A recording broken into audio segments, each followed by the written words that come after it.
Hello. Yes, we are going to talk about the Bible, but the point I want to make in this video, I need my little friend here. No, he's not a toy. Might look like one, but this little fella go through a 4x2 chomp, just like that. Also go through fingers like that. But the manufacturer knew that danger and knew that ordinary handy people would be using it, so they put a lot of safety features in. You can't see, but you can't actually just press the trigger. You've got to push a safety clip down before you can do it. As you saw there, it's got a motor brake to try and stop these spinning blades really quickly once you release that. And of course, most of all, it's got that guard there, so that while the thing's up, your hands are fairly safe, and the guard only comes away as the blade goes down, and then shoomp, the guard comes back up. Well, you might ask, what's the point of this? Well, the point is, they have foreseen the dangers, and they have made it foolproof for ordinary people like you and me. But of course, you know, you could be a complete idiot. You could take this home and take the guard off. Well, you might say, oh, makes it a bit quicker, until one day, oh, look, Mum, no fingers. It does not protect the persistent fool. Well, the Bible is exactly the same. Now, sometimes people talking about the Bible forget how wise God is. God is brilliant.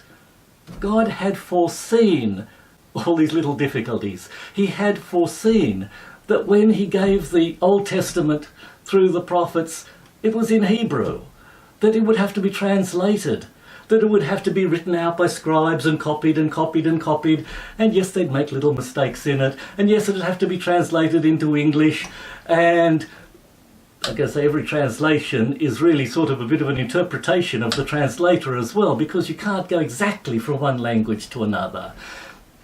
And the same with the New Testament. Yes, he had the New Testament writers write that in the, you can say the trade Greek. Yeah, not the highfalutin stuff. Yeah, the trade language Greek of the day. Everyone could understand it in those days. 2,000 years later, well, we don't speak trade Greek of, 0 BC. We have to have it translated. And once again, you have the same problems of translating. And yes, we don't have the original copy of the letter that Paul wrote. It's been copied and copied and copied. And yes, they made tiny little copyist mistakes. And if you look at the bottom of page of your Bible, you'll find there some early manuscripts have blah blah and things like that, to show you that, okay, there is this difference or that difference in different manuscripts we have. But none of that was a surprise to God. He knew that would happen. So he has made his Bible foolproof. He also knew that the Bible would be read by ordinary people like you and me, who are, well, we're a bit fallible, we're a bit dumb at times, we look at a bit of a slant, and, well, you've only got to sort of see, people disagree with each other on everything. So, different people are going to read the Bible and disagree slightly on it. Now, we should be trying to find exactly what God meant. Of course we should. I'm not saying we should be content to have our interpretation. No, we should be finding, what did God intend to say? But God knew how fallible humans we would be. And so he has made it foolproof for people of good heart, like the honest handy person that does at least try to observe some of the instructions. For the honest person going to the Bible because they want to find out, what is this wonderful God like? What is Jesus like? What did Jesus do in dying and rising again for me? If God loved me so much, I love him and I want to live to please him. What sort of life is pleasing to God? When you want to find those things and you go with a clean heart and an open mind, the Bible's foolproof.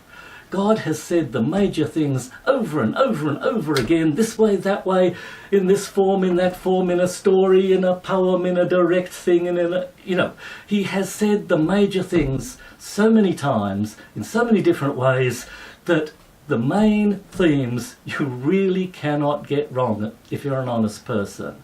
Oh, of course, yeah, I mean, there are lots of little side issues where different people will think different things. There is a wonderful piece of advice that I had in the old days. They said, on essentials, unity. On non-essentials, liberty. In all things, charity. That's pretty good advice for all of us in dealing with each other and reading the Bible.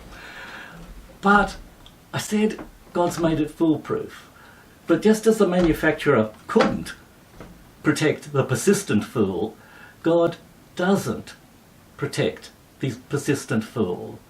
The person who thinks they know better than God, the person who's made up their mind what the Bible should say, and goes and looks in the Bible. Well, the Bible's a big book. If you look hard and far enough, particularly if you use an old-fashioned translation like the King James, which, isn't modern language, so no one knows exactly what the English in it means, well, you'll find a string of words somewhere that supports what you're trying to say.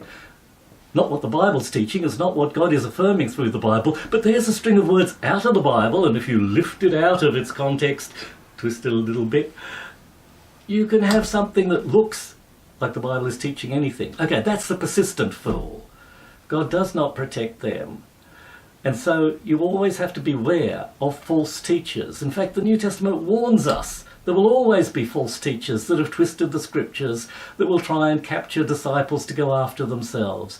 You have always got to beware of false teachers. But if you've read the Bible, lots of times great swags of it, without getting too bogged down at first in the particular things, great swags of it, you've got the vibe of it. You know the vibe of what God's like. You know the vibe of what God's teaching. And you won't fall for those silly tricks because you'll think, hold on. He might be a clever preacher and well, that verse might sound like what he's saying, but I know that's not what the Bible overall teaches. I know he's wrong. So, don't be a persistent fool. Don't be fooled by persistent fools. Be the person that God made this foolproof for. Be the person that reads lots of the Bible, great wide bits, and gets the broad vibe of what God is teaching. And once you've got that, then you can start to enjoy. Because, the Bible is, as well as broad, it's very deep. You can go deeper once you know the broad teaching. It's safe to start to go deeper and to enjoy just the wonderful things that the Bible has to say.